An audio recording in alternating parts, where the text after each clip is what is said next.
the insanity ever end? Will our country ever restore to its constitutional principles?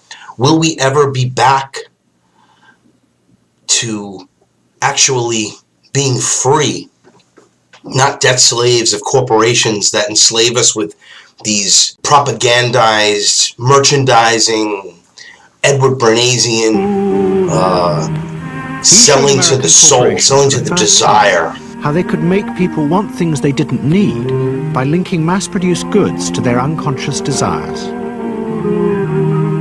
Out of this would come a new political idea of how to control the masses. By satisfying people's inner selfish desires, one made them happy and thus docile. It was the start of the all-consuming self, which has come to dominate our world today. Making us all desire all of these things that have been built up to be so wonderful and great, like fancy cars and all sorts of things that are, in most cases, dangerous, deadly, and not good for us.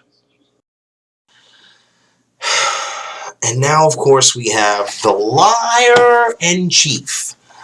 He's just been lying since the beginning. And how anybody can actually support such a liar is unbelievable. First, no matter what you've heard, if you like your doctor or healthcare plan, you can keep it. If you don't have insurance, you'll finally be able to afford insurance. And everyone will have the security and stability that's missing today. If you want to keep the health insurance you got, you can keep it. That you're not going to have anybody getting in between you and your doctor in your decision making. And I think that some of the provisions that got snuck in might have violated that pledge.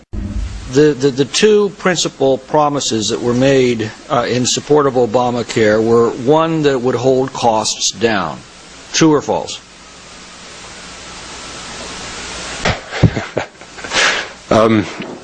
I would say false. Okay. More so than true. The other promise that Dr. Price had just touched on was promise if you like your plan, you can keep it. True or false? Not true in all cases. And what it means is a health initiative that is about affordability for the middle class, lowering costs, improving access for them. Accessibility, affordability and accessibility are closely aligned. And accountability for the insurance company. But we have to pass the bill so that you can find out what is in it. It's a plan that asks everyone to take responsibility for meeting this challenge. Everybody, including employers and individuals. If a mandate was the solution, we could try that to solve homelessness by mandating everybody buy a house. A system where every American bears responsibility for owning health insurance. What are you going to do about it? Are you going to fine them? Are you going to garnish their wages? Some of the reforms that we want for the insurance market are very hard to achieve unless we've got everybody covered. We don't want to put in a situation in which on the front end we are mandating them, we are forcing them to purchase insurance, and if the subsidies are inadequate, the burden is on them and they will be penalized. We can't control costs unless everyone is covered. Hillary Clinton's attacking, but what's she not telling you about her health care plan? It forces everyone to buy insurance, even if you can't afford it, and you pay a penalty if you don't. But you don't have an individual mandate, then what would everybody do? If the government does not force taxpayers to buy health care, that we will penalize them in some fashion. I disagree with that. We do have a philosophical difference. What do you think of that idea? The Senate Intelligence Committee chairwoman said on Monday that she's opposed to the collection of intelligence on U.S. allies by the NSA, and the oversight of such surveillance must be strengthened. And that, of course, Obama didn't know anything about this. The NSA denies that Obama knew of the spying. Of course, Merkel and others were spied upon, and we know they're spying on them. And this is the whole thing. They paint Snowden as a traitor, and certainly Snowden and anyone who blows the whistle. Barbara Hartwell has been tortured for 20 years more,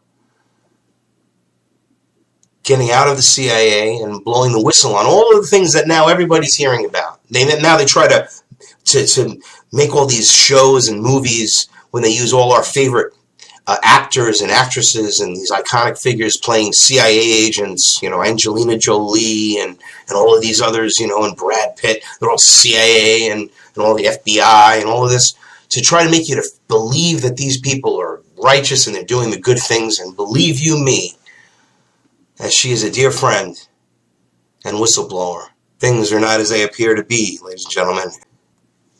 It's lawless what they're doing. They want to control everything and maintain the empire, the Anglo-American empire, the New World Order.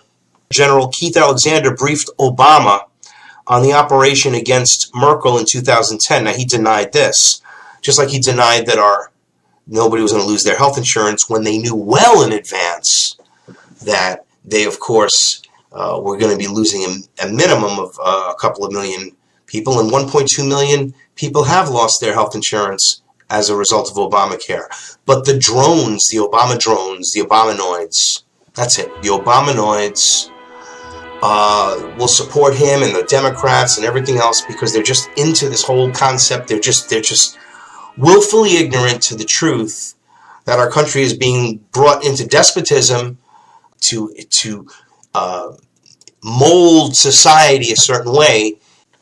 That's the problem I have with it, because I have a big problem with the right wing and the left wing. And we need a change in the middle, the bird. We need Robbie Wells, 2016.com. Robbie Wells is the bird in the middle. Like Larry P. McDonald, he's running as a Democrat, but he wants to restore our constitutional republic, and this is what we need to do.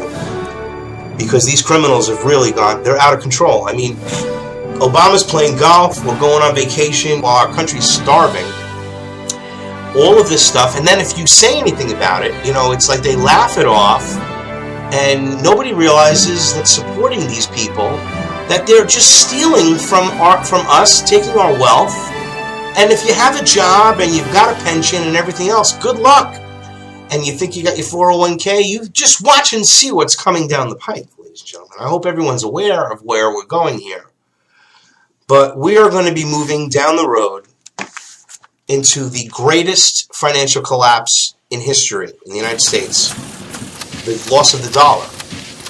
Now, Karen Hudis, World Bank whistleblower, another whistleblower, came out, and she said it just as it is. We already have a problem with the fact that the entire system is failing and corrupt. The corruption comes mostly from the Jesuits in the Vatican and the Federal Reserve Crime Syndicate. So we have this collaboration that's been going on for ages, for 100 years at least, as far as the Federal Reserve, of course. And we have to get off of this Federal Reserve system, and this Ponzi scheme has to be either abolished through legal means because they're criminals and they should be prosecuted, and then we can solve the whole problem, or there'll be the worst economic collapse in history, and they're going to push for that because they are criminals. We have to stand up and understand this isn't a joke. We have to take back our government from these criminals that have hijacked it from its original intent. Through deception, they have created corporations called the United States, a corporation called the United States of America, that's owned by basically the trinity of the Vatican, London, the city of London, and Washington, D.C. Okay, the trinity of evil, and they are intent on bringing in a one-world government, a totalitarian, authoritarian government. The social changes that we're going through right now is like what went on in the late 20s. Between the rise of the Nazis and the rise of Stalinist Russia, and let me tell you something, it wasn't Joseph Stalin or even Adolf Hitler that initiated the evil to follow. You had the Rockefeller Foundation funding the foundation of the Kaiser Wilhelm Institute for Psychiatry and Eugenics and all of the scientific research that they put into this world that now we are living through again. And they took these Nazi scientists and principles into our government, ladies and gentlemen, through Project Paperclip.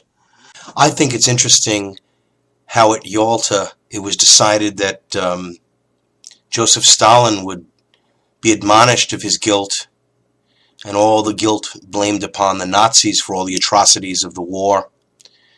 They even downplayed the Japanese atrocities. Interestingly enough, Stalin killed more of his own people than Hitler. Yet, of course, history paints World War II with a different brush. The truth is, thousands of former Nazis, some of whom committed atrocities, went to work for the United States government without the public's knowledge. During the war, their crimes ranged from overseeing slave labor camps to sending orphans to their deaths. After the war, they were on the U.S. payroll, either as scientists in America or as intelligence agents in Europe. And created programs such as MK Ultra, 100,000 people, over 100,000 people during that period of time that they, on record, were mind controlled and put through MK Ultra. This entire idea of creating chaos in our society to bring in the New World Order is what it's all about, ladies and gentlemen. And Obama is a liar. He lied about Obamacare just to get it through because they need to have socialized medicine. What did they do? The white coats, the people went to the white coats and then they were killed. The same thing with, here's a famous scene from the Holocaust where a German woman and has her German sister-in-law has been raped, and now she's like traumatized because she was raped. Am I doing the right thing? These problems are best handled by professionals.